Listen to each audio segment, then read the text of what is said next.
Serial मन्नत में विक्रांत को पाने की मलिका लाख कोशिशें कर ले, लेकिन विक्रांत तो घूम फिर के मन्नत के पीछे ही चला जाता है, क्योंकि मलिका के साथ उसने ऑलरेडी ये बात क्लैरिफाई की हुई है कि at the end of the day उसने जो प्रपोज किया है वो एक नकली प्रपोजल है, और ये जो शादी है और ये जो एंगेजमेंट है वो नहीं होने वाली है, क्योंकि विक्रांत अपनी फीलिंग्स को लेकर बहुत क्लियर है कि वो मन्नत से प्यार करता है। लेकिन मल्ला सोच रही है कि इस पूरी सिचुएशन को अपने फेवर में कैसे टर्न किया जाए, और इसीलिए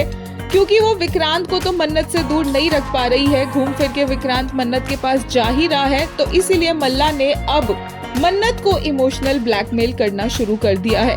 मल्ला विक्रांत और मन्नत को साथ में देखकर बहुत जेलस हो रही है, और इसीलिए उसने मन्नत के सामने नाटक किया। जैसे ही मन्नत किसी एंगेजमेंट से रिलेटेड बात को करने के लिए मल्ला के पास आती है, मल्ला रोना स्टार्ट कर देती है। ऐसा दिखाती है कि वो कितनी ज्यादा दुखी है, कितनी परेशान है, और वो मन्नत को अपनी बेस्ट फ्रेंड बोलती है। वो बोलती है कि तुम मेरी बेस्ट फ्रेंड हो, तुम मेरी मदद करोगी ना, और मन्नत ऑब्वियसली उसकी तरफ से तो फ्रेंडशिप रियल है और वो हाँ बोलती है, और मल्ला बोलती है कि तुम विक्रांत से दूर रहो,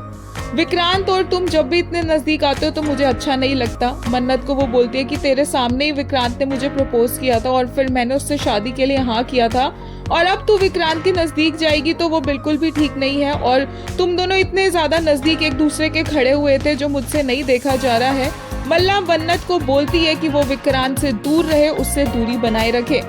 विक्रांत जितना मन्नत के पास आने की कोशिश कर रहा है, अब मन्नत बैकआउट मारेगी, पीछे जाएगी, क्योंकि वो अपनी बेस्ट फ्रेंड मल्ला को डिच नहीं कर सकती है, क्योंकि मन्नत के लिए तो ये सब कुछ रियल में हो रहा है, और मलिका इस सिचुएशन का ऐसे फायदा उठाती दिखेगी। ये एंगेजमेंट की एक तस्वीर भी आप देख सकते हैं, जहाँ पर मन्नत नीचे बैठी हुई है और मलिका पीछे ऊपर बैठी हुई है अपने दूल्हे राजा के साथ।